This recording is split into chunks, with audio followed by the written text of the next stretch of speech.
You guys are gonna be sorry. You guys are gonna be sorry. All you Bud fans, all you Bud fanboys, you guys are gonna be sorry after July 29th when you guys see this one-sided ass whooping that Errol Spence is gonna put on him.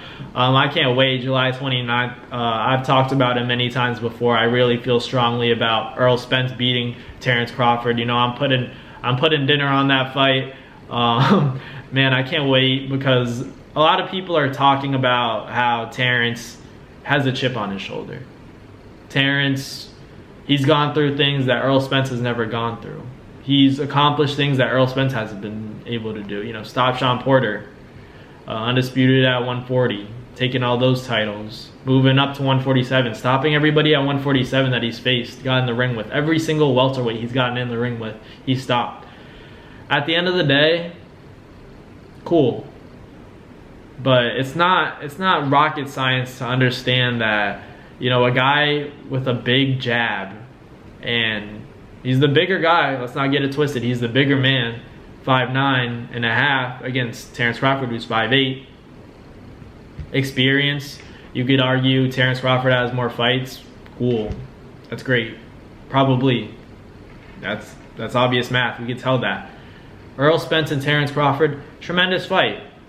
Two great fighters. I can't wait to see it. July 29th, I'm canceling all my plans to watch the fight. But it's one-sided in my opinion. I can't see Errol Spence losing this fight. You know, I feel so strongly about Errol Spence's defense. A lot of people say Terence has more tools to bring to the table. That's great, but at the end of the day, I'd rather have a fighter who perfects the fundamentals throughout a 12-round duration and makes less errors than a guy who has all the tools in Terence Crawford but doesn't have that same discipline, who's going to take many risks that are going to open up and, you know, leave yourself for openings against a guy like Errol Spence who's able to capitalize. You know, Terence Crawford, I think that the biggest advantage for him isn't going to be the hand speed. The counterpunching is obvious because that's just his style of fighting. I think that Terence Crawford's ability to move is going to be key for him. Now, don't get me wrong, I'm still picking Errol Spence to win this fight. But I think that Terence's best way to win the fight against a guy like Errol Spence is his movement. You know, we've seen Errol Spence. The only knock that I have on Errol Spence is his feet. I've said that before. He has a wide stance, and his feet sometimes look like they're in the dirt. He's not slow, but he's definitely not light on his feet. If Terence Crawford can use his angles and his ability to switch, to move, to force Errol Spence to move and turn with him and then land his shots, that's where I think that Terence Crawford is going to find the most success in the fight. You know, I don't think it's going to be the counter punching because Errol's defense is so tight. His guard is so high. When he shoots a jab, it's not staying going back to, you know, his waist. It's not going back low. It's coming back right up here. He has that tight guard, that high guard. You know, I'm not saying that. I agree with you guys that Terence Crawford's probably the more, you know, stylistically, you know, exciting fighter. Sure, I'd agree with that. He's the more, you know, fan-friendly fighter because he's stopping guys, but he's taking a lot of risk. Once he runs into a guy that he can't afford to take that risk and, you know, deal with the consequences, that's Errol Spence. That's the guy that's going to give him those problems. Errol Spence, you know, I'm relying more on Errol Spence's chin than Terence Crawford's chin. Tank has said it. What happens when you have a metal shield in Errol Spence and a glass shield in Terence Crawford? He's talking about their chins.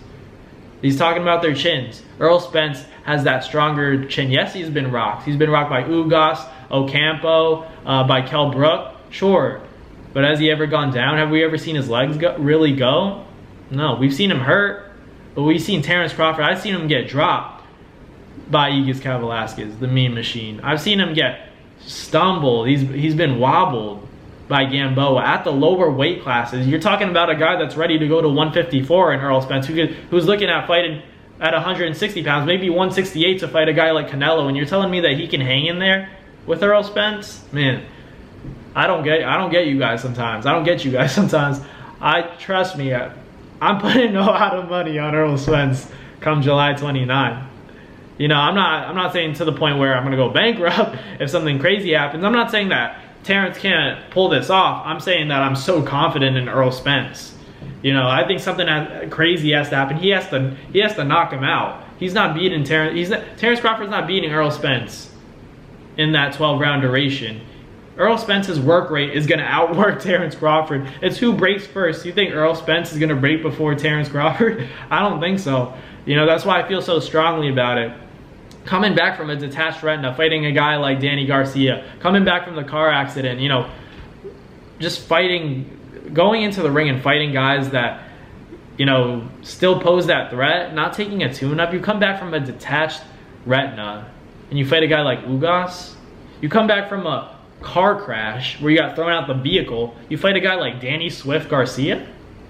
Man, that's different breed. That's different breed.